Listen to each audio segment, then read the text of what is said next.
ni halali kwa mpenzi wa kike kufanya majukumu ya mke kama kufua, kuosha vyombo kwa mpenzi wake wa kiume kama njia ya kujiandaa kuwa mke bora wa baadaye? Haya, nyie kaeni. Maana naweza nikajibu hapo ukadondoka. Na waruhusu kukaa. Kwanza ni dunia tu ya leo imeamua kutupa huo mtindo. Nafikiri wakati naanza nilisema kama hauna mpango acha. Si ndio jamani? Uweze ukasema na sijui na mpenzi, huyu ni bebi wangu. Nyie ni wahalifu. Kwa hiyo ungesema ni halali kwenda kumpikia muhalifu. Kwa narekebisha swali. Si ndio jamani? Maana wapenzi walioko kwenye ndoa ndio anamwambia mpenzi wangu. Sasa uliza swali vizuri. Je, ni halali kwa mhalifu wa kike kuchukua majukumu ya mke kwa ajili ya mhalifu wake wa kiume? Swali limesha. Kaa sasa. Jamani, mpaka hapo natakiwa nijibu. Wahalifu. Natakiwa nijibu hata hilo kweli. Si limeshaeleweka?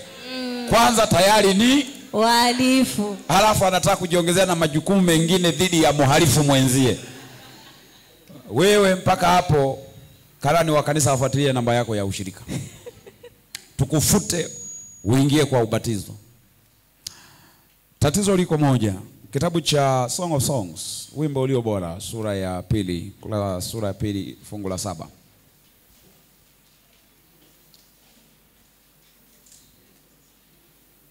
Wimbo ulio bora 2:7. Hata wewe una maiki na usome.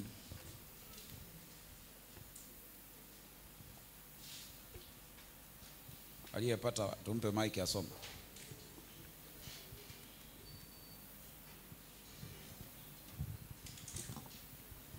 Haraka sasa. 2:7. Na wasihi enyi binti Yerusalemu, kwa paa na kwa ayala wa polini, msiyachochee mapenzi wala kuyaamsha, hata yatakapoona vema yenyewe. Rudia tena. Na wasihi enyi binti wa Yerusalemu, kwa paa na kwa ayala wa polini, msiyachochee mapenzi wala kuyaamsha, hata yatakapoona vema yenyewe. Jamani, si tumeelewa hilo fungu? Msiyachochee wala kuyafanya nini? Kuyaamsha mpaka wakati utakapofika. Wimbo ulio bora imezungumza hivyo, lakini ukirudi kwa Kohelet, mhubiri anasema kila jambo na wakati, kila kusudi chini ya nini? Ya jua. Kwa hiyo kuna moments, kuna maneno kama matatu siyakumbuki vizuri. Kuna moments, kuna situation, la tatu nimelisahau. Kule India kwa wakulima wa maembe kuna utaratibu fulani wao wanaufanya. Wanapokuza miembe, inapofika umri wa mwaka fulani yaanze kutoa ile maembe matunda ya kwanza. Yanapotoa maua, wanaenda wanayakata yale maua yote. Kwa hiyo mwembe hautoi maembe kwa ule msimu, ila unakuwa. Unaendelea tena msimu unaofuata mpaka wakiona mti wa mwembe umefikia umri na ukubwa wanautaka wao, ndio wanauacha uzae. Falsafa iliyoko hapo ni nini? Ya kwamba wanaupa muda mti kukua kabla ya mti kuanza kuishi. Kwa hiyo na mimi nikaitafsiri, there is time to live, there is time to grow. Kuna muda wa kuishi na kuna muda wa kufanya nini? Kukua. Sasa usilazimishe kuishi na wakati moment inakutaka ukue. Ikifika saa ya kuishi, utakuwa demanded kutoa vitu ambavyo huna. Sasa wengi ambao wanajiingiza kwenye hizi cohabitation, na wengi kabisa ni wengine ni Wakristo wako hapa na wanaishi kabisa ni wanafunzi na mwanafunzi, hawajui wanapoteza ubora wa mapenzi kwa wenzi wao wa baadaye. Kwa hiyo watakapoingia kwenye ndoa, hana kitu cha pekee cha kuofa, na yeye kwake ile ndoa na mahusiano inakuwa ni kitu cha kawaida, na anaweza akaibeti for anything. Mi ukininunia na mimi nakununia. Yani hana ile hitaji la mapenzi linalomuongoza kuyalinda na kuyatetea na kuyafunga, maana alishapitia kwingi. So it's better, kama haujafika wakati wa wewe kukaa na mume na mke, usijaribu. Tunza, muonee wivu mume wako, mke wako, apate ule wanaume ambao bado uko wote. Hebu angalia ulivyo used.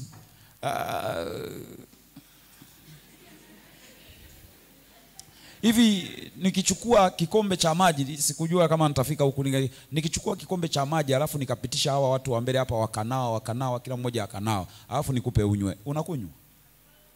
Kwa nini? Kila mtu kanawa mle. Sasa huyu ndiye kijana unayekuja kukutana naye. Ameishi na Mwaju, ameishi na Amina, ameishi na Esther, ameishi na Wanjura, ameishi na wote hawa wanakaa. Sasa changamoto itakayokuja, utakapokuja wewe Salamu Bikira Maria kuishi naye, anaanza kumtafuta Nyanjura kwako. Kama ni binti unakaa naye ndani umemuoa, anaanza kumtafuta Sere kwa Matayo. Kwa nini? Matayo alikuwa ni donoa, na katika donoa yake Matayo alikutana na kina Mwaju. Kina Mwaju mambo yao ni kama hizo feni zikiwa zimeharibika, ni kiungo mkabaji. Mwaju anapiga za kupandisha na za kushusha. Halafu huyu kijana amekuja kuoa kanisani. Sasa ametulia, anatafuta binti aliyetulia amuoe. Anaangalia aliyetulia yule pale. Ndio matokeo yake changamoto zinaanzia huko. Mimi huyu anilizishi, sijui mimi huyu anifanya nini, na kadhalika na kadhalika. Kwa hiyo it's better ukatunza, basi tunza kwa ajili ya huyo mume au mke, aje apate vyote.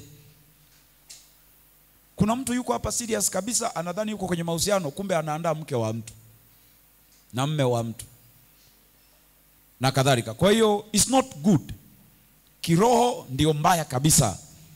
Lakini jamii ya sasa hivi inaonekana kuridhia hayo mambo, sio hata wazazi wako. Kuna mchungaji mmoja aliuliza, hivi uchague tukupe milioni 10 alafu tukurekodi maisha yako ya chuo yote tukawaonyesha wazazi wako, alafu tunakupa milioni 10, wangapi wanakubali? Unakaweza we kaeni na hela yako. Kakirudi nyumbani kanaimba paka praise, nyimbo za kuabudu na kusifu Lakini kakiwa huku ni mke wa mtu. Ndio maana juzi nilisema kuna vidada viko humu ni vijane sugu, vina uzoefu wa ujane kuliko hata wamama walioko kwenye ndoa. Bora walioko kwenye ndoa anafiwa na mume mmoja, ila haka huku kamefiwa na wafamas alikaacha, CMT alikaacha, BBA amekaacha, mwaka wa kwanza aliyekuja akapata RM kaondoka amemwacha.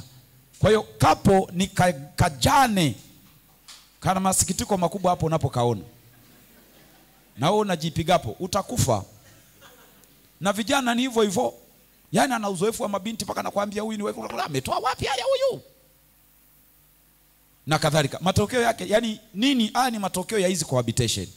Na niwaambie, usijitwishe majukumu ambayo sio yako, maana itafika wakati wa wewe kubeba haya majukumu.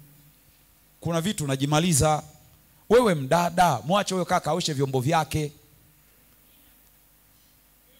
acha pambani na masufuria yake. Wewe nenda kapinde kiuno humo. Kwa taarifa yako hoja nikwambie, wewe unajifanya unajua kuyasugua, mwenzako yupo anajua kutandika vizuri kitanda. Ukitoka tu huwa mnapishana, na hamna watu wanajua kucheza magazi juto kama wanaume. Usione ile wanaume wanavokaa kwenye draft pale wanacheza. Ukitaka kuelewa wanaume wanavowapanga, ukiingia huko anaingilia huko, kaangalia wanavocheza draft.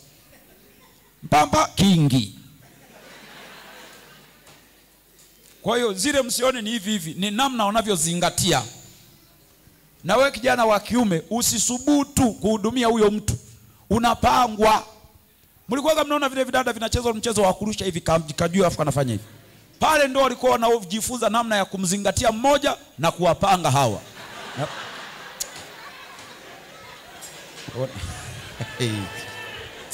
Bwana Yesu asifiwe. Amen. Sasa wewe jipange, kasema ule ni chuma yangu ile yako, unazingatiwa huko. Na akosei.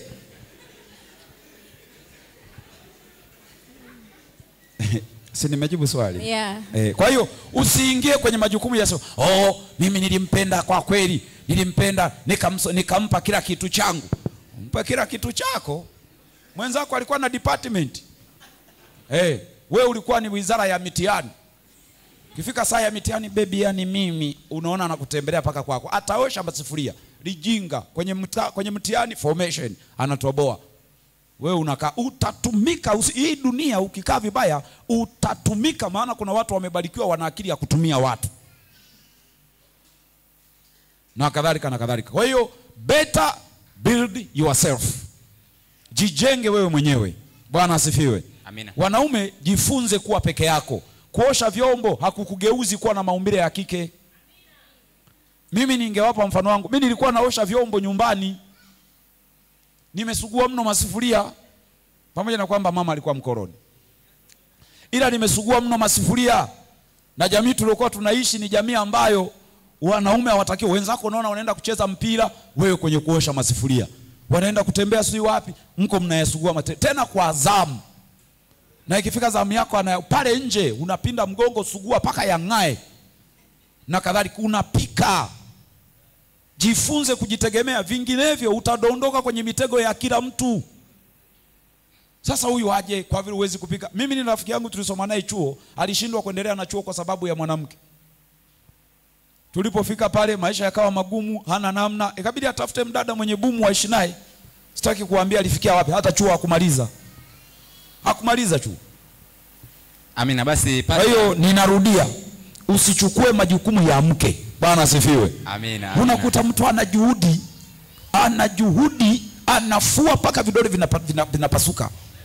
Na wakati hata nyumbani nguo za baba yake afuagi hivyo. Nguo za mama yake, za wadogo zake afanye kamepinda mgongo, kanafua za baby. Wewe na likijana nao lilivyo lijinga, hela zote linamwaga hapa. Mtu lione. Eti mtu wewe leo tunakula nini? Kabisa serious. Mtoto wa mtu. Hivi umewahi kujiuliza huyo dada siku akizimia humo ndani utafanyaje? Si mshukuru Mungu tu mnatoka wazima. Itokea amezimia humo ndani, utatafuta pa kutokea kwenye ukuta. Kwa hiyo usichukue, wewe kijana usichukue majukumu ya kulea huyo binti. Ana wazazi wake. Ana baba yake na mama yake waliomleta hapa chuo.